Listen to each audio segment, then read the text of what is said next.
नमस्कार सभी को। आज हम संग्रहालय, संग्रह एवं उनके प्रबंधन के बारे में जानेंगे। संग्रहालय हमारी सांस्कृतिक, ऐतिहासिक और कलात्मक धरोहरों को सुरक्षित रखने का महत्वपूर्ण माध्यम है। संग्रहालयों में सुरक्षित रखी गई वस्तु हमें इतिहास, संस्कृति, कला की जानकारी देती है। इन वस्तुओं का संरक्षण, वर्गीकरण और सही प्रबंधन बहुत आवश्यक है। उसके साथ उनका अध्ययन और उपयोग भी आसान हो जाता है। संग्रहालय संग्रह में ऐसी वस्तु शामिल होती है जिसका ऐतिहासिक, सांस्कृतिक या सामाजिक महत्व होता है। ये वस्तुएं हमें अतीत की जीवन शैली और परंपराओं को समझने में मदद करती है, साथ ही समाज के विकास की जानकारी भी देती है।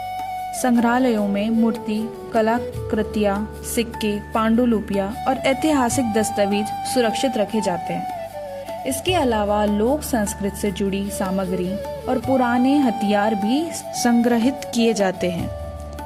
ये सभी हमारी धरोहर का महत्वपूर्ण हिस्सा है। संग्रहालय में कई नई वस्तुएं विभिन्न माध्यमों से आती है। इन्हें संग्रह में शामिल करने से पहले उनकी पहचान, स्थिति और महत्व की जांच की जाती है।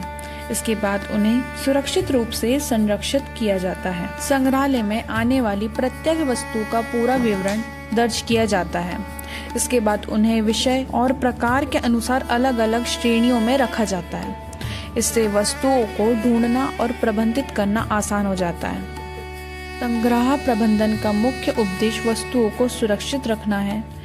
इससे संग्रहालय की व्यवस्था बेहतर होती है और जानकारी आसानी से उपलब्ध रहती है।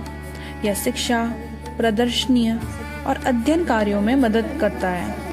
समय, तापमान, धूल और नमी जैसी चीजें वस्तुओं को नुकसान पहुंचा सकता है। इसलिए उचित भंडारण, नियमित देखभाल और सुरक्षा व्यवस्था आवश्यक होती है।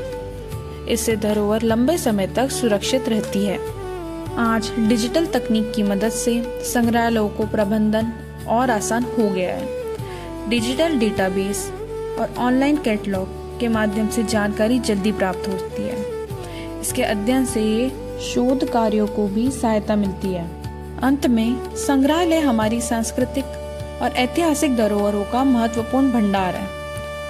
इसके संरक्षण और सही प्रबंधन से यह विरासत आने वाली पीढ़ियों तक सुरक्षित पहुंचती है। आधुनिक तकनीक ने इस कार्यों को और अधिक प्रभावी बना दिया है।